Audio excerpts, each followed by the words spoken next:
Elle pèse dans toutes les négociations sur le climat et joue parfois un rôle de gendarme derrière les États pour la mise en œuvre de leurs engagements internationaux.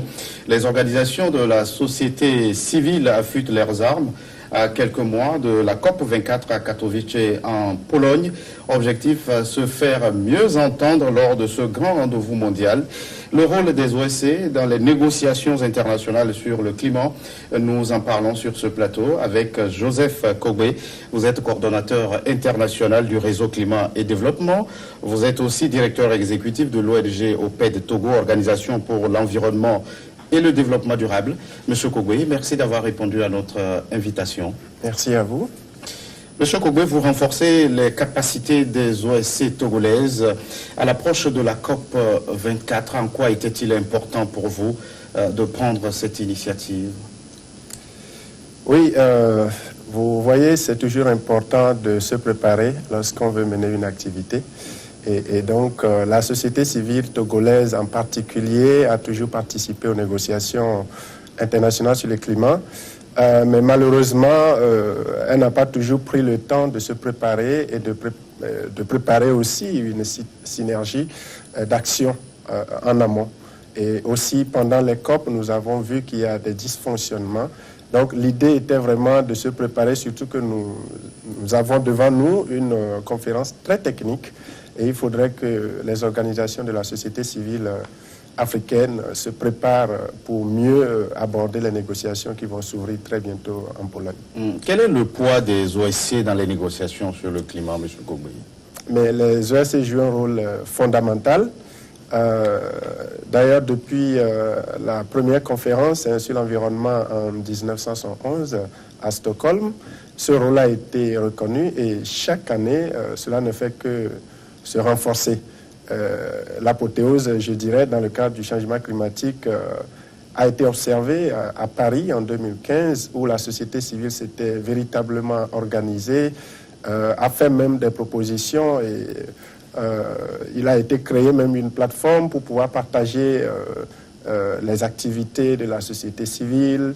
Et même l'accord de Paris, finalement, a dû reconnaître le rôle clé que jouent les acteurs non étatiques, et parmi ces acteurs non étatiques, la société civile. Donc vous comprenez que c'est un rôle énorme, et pour être précis, les OSC accompagnent les gouvernements, les OSC essaient d'alerter sur les réalités du terrain, les OSC essaient également de porter le message des populations à la base qui sont affectées quotidiennement par le changement climatique, et on fait ce travail d'interface-là au cours des discussions.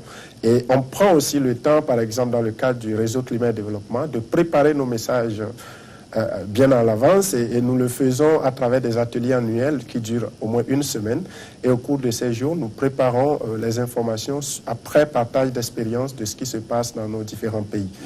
Donc voilà un peu le travail qu'on fait, et peut-être pour finir sur cette question-là, je dirais que au niveau du réseau climat et développement, aujourd'hui, nous sommes très sollicités par beaucoup de négociateurs parce qu'ils ont compris que nous faisons un travail de fond, et ils n'hésitent pas à nous approcher pour avoir notre point de vue lorsqu'ils vont dans les discussions officielles. Donc, je crois que c'est un travail énorme que la société civile fait pour pouvoir apporter de la matière quand même à nos décideurs qui prennent finalement les décisions au nom de nous tous. Alors, vous relayez les informations, les préoccupations des populations à la base. Ça veut dire que vous êtes beaucoup plus proche des populations que les États? Oui, naturellement, la société civile, en particulier les ONG, sont appelées à travailler sur le terrain. Vous savez, il y a des ONG de plaidoyer, donc qui font un travail de plaidoyer ou de lobbying, mais aussi il y a des ONG de terrain qui mènent des actions concrètes et qui vivent le quotidien des communautés à la base. Donc tout cela est mis ensemble, et c'est ce qu'on essaie de relayer. Donc de par nos diverses expériences, on essaie de mettre tout cela ensemble sous forme de recommandations qu'on apporte aux décideurs. Alors, vous êtes à la tête du réseau climat et développement. Comment ce réseau fonctionne-t-il sur le continent africain? Le réseau climat et développement, c'est un réseau qui est aujourd'hui présent dans 22 pays africains, principalement les pays francophones. Nous avons une 80aine d'organisations membres à travers ces pays-là, mais aussi nous avons beaucoup de demandes qui attendent et que nous allons devoir valider très prochainement. Et donc le réseau, comment est-ce qu'il fonctionne? D'abord, nous faisons, comme je l'ai dit, un travail de fond. Nous ne faisons pas trop de tapage, mais nous essayons de partager les expériences qui se font dans nos différents pays pour mutualiser un peu les efforts. Et nous avons également une plateforme très active où nous essayons de discuter et de partager tout ce qui se fait dans les pays, au niveau local, mais aussi au niveau international. Et dans les négociations depuis 10 ans, le réseau est très régulier avec une délégation chaque année très forte qui suit les discussions. Nous avons par exemple testé, vu l'enjeu de la COP 21 à Paris, nous avons pris l'initiative de créer carrément une équipe d'experts pour travailler de façon approfondie sur des sujets qui étaient des sujets d'enjeu majeurs pour l'Afrique. Donc il y avait six thématiques qu'on avait abordées, notamment l'adaptation, les financements climat, l'énergie, je veux dire les énergies renouvelables, l'efficacité énergétique, la question de l'agriculture, de la sécurité alimentaire, la question du genre et puis des droits humains. Et nous avons eu donc des experts spécialisés sur ces questions qui ont produit des notes de décryptage avec l'appui et le regard extérieur de nos collègues donc du Nord, des ONG françaises essentiellement qui nous avaient accompagnés. Et donc, nous faisons ce travail, nous avons fait ce travail, produit des notes de décryptage, et c'est comme ça que le réseau, en fin de compte, produit une publication, donc un document en fin d'année que nous apportons à la COP et que nous mettons en libre accès sur notre site Internet et que nous essayons de partager aussi avec les décideurs. Donc, et cela résume tout ce que nous avons pu observer, partager, mutualiser tout au long de l'année. Alors, M. Kogwe, une chose est de participer à ces négociations internationales, mais l'autre chose est d'être véritablement très actif sur le terrain. Quel regard vous portez sur les actions des OSC au retour de ces conférences internationales sur le climat notamment? Moi, je peux dire que les OSC sont très actives sur le terrain. C'est vrai qu'il faut reconnaître d'emblée que de plus en plus, il y a un problème d'accès au financement qui se pose pour mener les actions. Mais d'abord, il y a, comme je l'ai dit, il y a des ONG qui sont sur le terrain, donc qui mènent des actions, des projets très concrets. Il y en a qui accompagnent les politiques au niveau national, au niveau international, même au niveau local. Et là, je peux donner peut-être un exemple où vous voyez que, par exemple, quand vous prenez le Niger, c'est un pays où, dans le cadre de la révision des PDC, ce sont les plans de développement communaux au Niger, ils avaient voulu intégrer la dimension changement climatique. Et dans ce cadre-là, ils ont associé les ONG comme étant des acteurs clés pour l'élaboration de ces PDC intégrant les changements climatiques. Donc, nous avons eu à écouter l'expérience partagée par nos collègues la dernière fois au cours de notre atelier en juin. Et donc, c'est un travail qui se fait. Au niveau du Togo, par exemple, au PED, avec certains universitaires et la mairie de la ville de Tchévier, nous avons également eu l'occasion d'accompagner cette ville-là pour l'élaboration de son plan d'accès à l'énergie durable et au climat. Et donc, c'est un peu comme ça que les ONG travaillent. Et au niveau national également, nous sommes dans les plateformes où les cadres nationaux qui travaillent sur les politiques, les stratégies, notamment les CDN, donc les contributions déterminées au niveau national, mais aussi au niveau des processus de PNA, c'est les plans nationaux d'adaptation, les processus technologiques, etc. Donc nous sommes dans ces cadres, nous accompagnons nos décideurs et la société civile, en plus de faire ce travail de terrain, fait aussi le travail d'accompagnement et de suivi des politiques. Vous avez le sentiment d'être suffisamment impliqué dans les politiques nationales? Oui, bon, en tout cas, pour ce qui me concerne, au niveau du Togo, nous sommes suffisamment impliqués, simplement parce que l'autorité a reconnu ce que nous faisons, que ce soit au niveau national ou international. Et donc, je crois que les différents cadres que je venais de citer, que ce soit les comités CDN, les comités PNA, les comités Fonds Vert, les comités technologiques, comités NAMA, tout ça, on est impliqué. Et donc, je crois qu'il faut quand même tirer chapeau aux politiques au niveau du Togo. La communauté internationale se prépare, M. Okogbe, pour la COP 24. Dans quel état d'esprit allez-vous à ces négociations en tant qu'organisation de la société civile? On ira à cette négociation pour gagner quelque chose. Parce que vous savez, je l'ai dit tantôt, la COP est très technique. Et donc, on attend les règles de mise en œuvre de l'accord de Paris qu'il faut adopter. Et vous savez, nous avons un accord, tout le monde se félicite de cet accord, mais si on ne définit pas proprement les règles du jeu, on va avoir des problèmes. Et donc, nous allons à cette conférence avec l'espoir qu'on va aboutir à des règles qui soient équitables et des règles qui permettent quand même aux pays en développement de pouvoir véritablement faire face aux enjeux climatiques.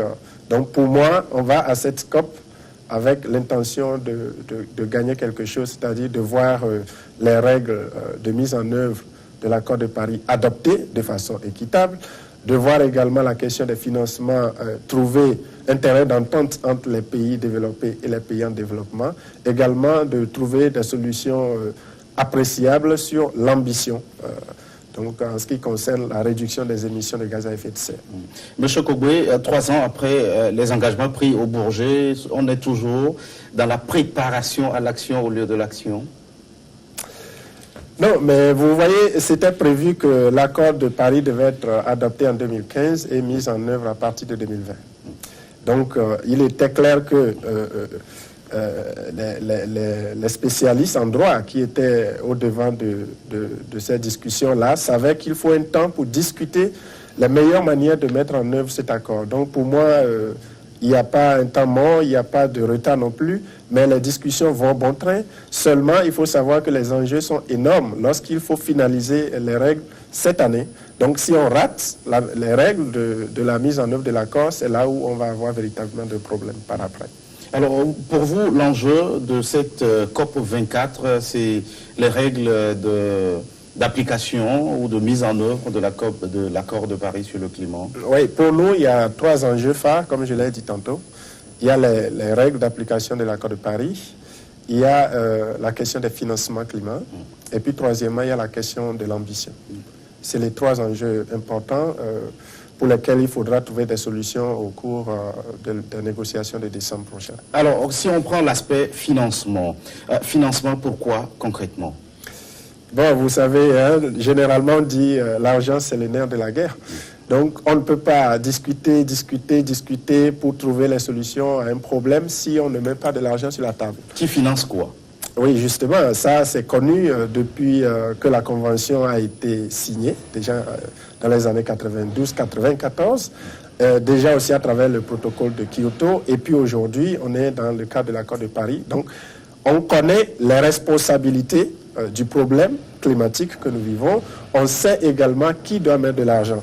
Et il fut un temps, les pays développés étaient d'accord sur ces conditions-là. Et c'est pour ça, d'ailleurs, en 2009, à Copenhague, il avait été décidé par ces pays de mettre à disposition des pays en développement 100 milliards de dollars chaque année pour faire face aux problèmes causés par le changement climatique.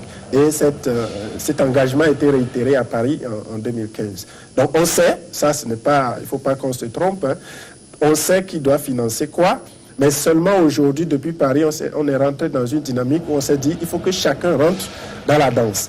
Ça veut dire que c'est vrai qu'il y a des principaux responsables, mais tout le monde doit faire l'effort qu'il peut pour qu'ensemble on puisse faire face aux problèmes qui finalement ne fait pas du bien ni aux pays développés ni aux pays en développement. Donc les financements aujourd'hui, il y a le cadre fédérateur qui est le Fonds vert pour le climat où les fonds doivent transiter et il faut maintenant par rapport aux enjeux, c'est-à-dire les besoins sur le terrain et les financements qu'il faut mobiliser, c'est là où le problème se pose. Donc il faut trouver des financements à la hauteur de l'enjeu. Et malheureusement, aujourd'hui, nous pensons que cette dynamique n'y est pas et on n'a pas assez d'argent dans la cagnotte pour pouvoir résoudre les problèmes auxquels nous faisons face. C'est là vraiment l'enjeu pour la COP de Pologne où il faut qu'on arrive à définir comment est-ce que d'abord on compte les financements climat, c'est un enjeu phare. Parce qu'aujourd'hui, tout ce qui est même financement du développement, on dit que c'est financement pour le climat. Je donne toujours l'exemple d'un bailleur de fonds qui met l'argent pour construire un bâtiment scolaire. Et sur ce bâtiment-là, on met quelques panneaux solaires. Et après, il comptabilise tout le financement comme étant du financement climat parce qu'il a mis des panneaux solaires qui permettent de limiter les émissions. Donc, vous voyez, on essaie de verdir toutes les actions et de dire finalement c'est sur le compte du climat. Donc l'enjeu à Pologne, c'est de voir quelles règles pour la comptabilisation des financements climat. Deuxième enjeu, c'est comment est-ce que ces financements-là, on peut les prévoir. Donc la question de la prévisibilité des financements climat, parce qu'il ne faut pas qu'on se lève et puis un jour, certains disent, bon, je mets 10 000, l'autre dit, je mets 20 000. Il faut qu'on puisse prévoir par rapport aux enjeux, qu'est-ce qu'il nous faut pour pouvoir faire face aux problèmes. C'est les deux enjeux liés au financement. Alors, M. Kogbe, c'est depuis, on se rappelle depuis Copenhague que les 100 milliards de dollars ont été prévus pour le financement. Alors, la question, elle est un peu complexe. Les pays du Nord polluent, mais ce sont les pays du Sud qui subissent de plein fouet les affres des changements climatiques. Faut-il attendre forcément cet argent pour agir, pour renforcer la résilience des populations? Non, il ne faut pas attendre toujours cet argent. C'est ce que je disais tantôt, que depuis Paris, on a changé un peu de stratégie. C'est que c'est vrai, il y a les principaux responsables, mais il faut que chacun joue sa partition.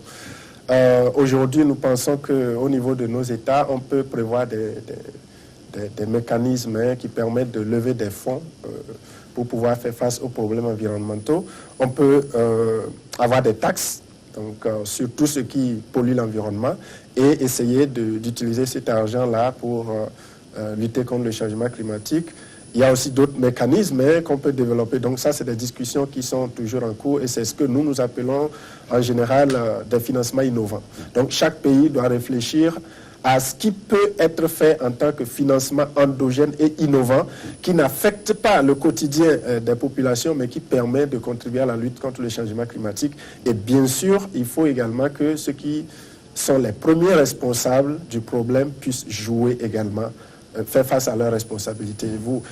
L'accord de Paris, la Convention sur le changement climatique parle de responsabilité différenciée. C'est un de ces principes clés. Et là, on ne peut pas se passer de ce principe-là. Il y a des premiers responsables, ils doivent jouer leur rôle. Monsieur Kogbe, nous allons marquer une toute petite pause, le temps d'une nouvelle édition du journal sur votre chaîne.